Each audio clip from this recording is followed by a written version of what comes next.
Hey guys, Wesley Cornwell, in-flight crew member with JetBlue and law student going through the JetBlue and TWU tentative agreement. We are on Article 31. This video is going to be a little bit much because it's going to cover 5 different articles. It's going to cover Article 31, Health and Safety, Article 32, Medical Examinations, Article 33, Union Security, Article 34, General Union Information, and Article 35, Missing, Intermittent, Prisoner, or Hostage of War Benefits. That one's just like exciting to say for some reason. I think, as is true with most of us, if someone held us hostage, they would get annoyed of having a flight attendant around them too long because we get stir crazy when we don't fly and they'd return us. But that's just my opinion. That being said, we're going to jump right in. We're going to go to Article 31.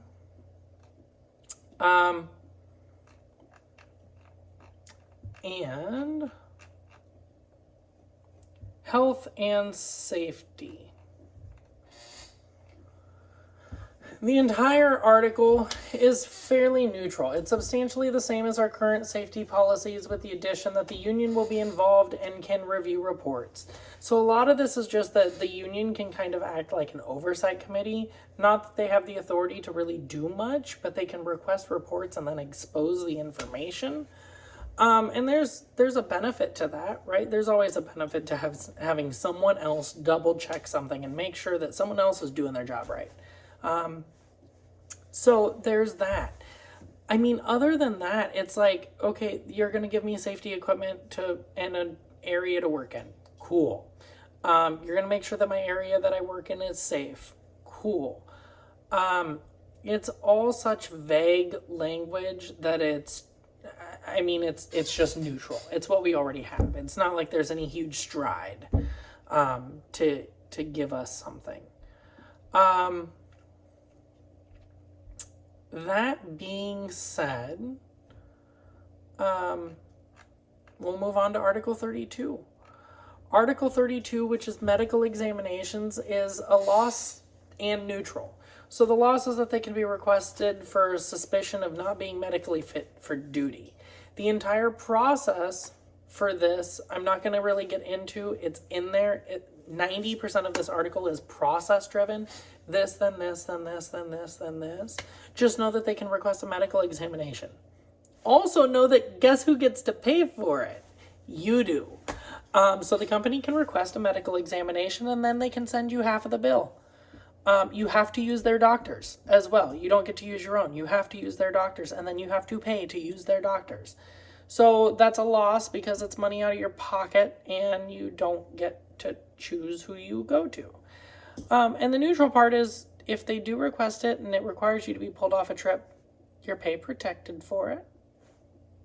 It's a good thing because you're going to use that pay protection to pay for the medical exam. Just saying. With that, we're going to go on to Article 33, which is Union Security. It is exactly what it sounds like. This entire article is to protect the union, not you. It's necessary because we have a union, so the union has to protect itself as an entity. But at the end of the day, it's there to protect the union. And I labeled it as a loss because of the ramifications, but this is something that we all knew going into this, right? So the losses are you can be discharged for not paying your monthly dues or any money owed to the union if you don't pay it within 15 days of them sending you a demand letter. Dues are deducted from your payroll, from your paycheck, so that's one more payroll deduction coming out. And there's no actual specification of what the dues are. I know that it's been said that they're $35. I just don't see that in here anywhere. And so they might be $35 this year. What are they going to be next year? Because if it's not in here, then the union can change it at any time. Okay? And so because there's the lack of specificity and the fact that you can now be fired for not paying the union $35 a month, I'm not going to say what I was thinking. I consider that a loss. And so now we're going to go on to Article 34, This is general union information. Okay.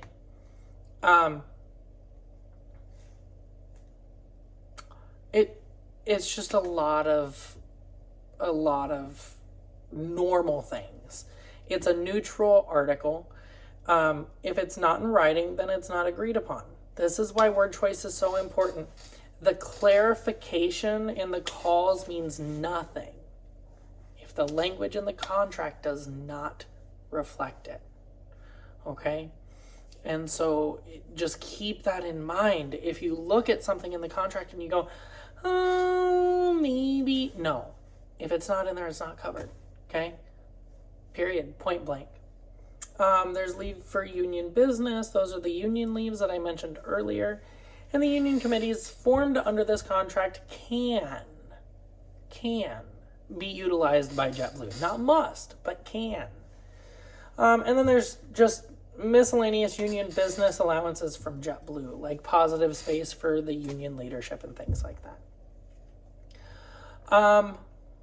This takes us to Article 35, the fun one.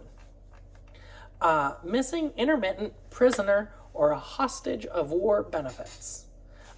This is again ish. I only say ish because it's highly unlikely.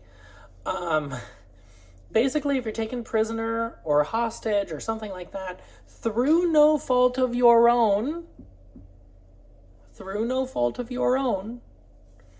while you're working or on duty or off duty, you're on a layover, you're, traveling through a city, whatever. If you are on JetBlue business and you are taken hostage or prisoner or something like that, not because of your own fault, then JetBlue will pay you 85 hours per month for 1 year or until they determine that you're dead.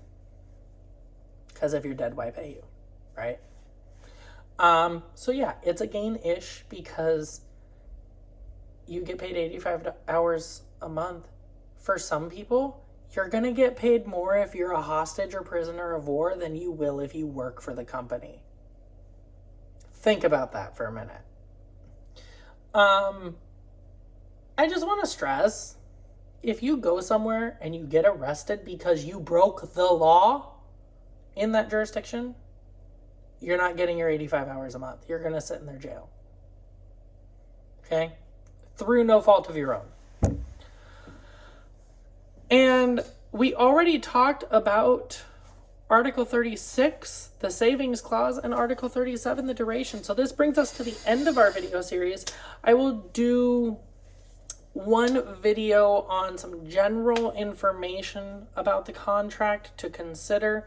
There are more overarching ideas, but thank you for sticking with me. Don't forget to like and subscribe for updates to new videos. I really appreciate your patience with all this. Visit www.evaloncare.com, EVALONCARE.com. Check out the products. Let me know what you think. And I will see you in the next and final video of the video series, Interpreting the Contract. Thanks again for listening.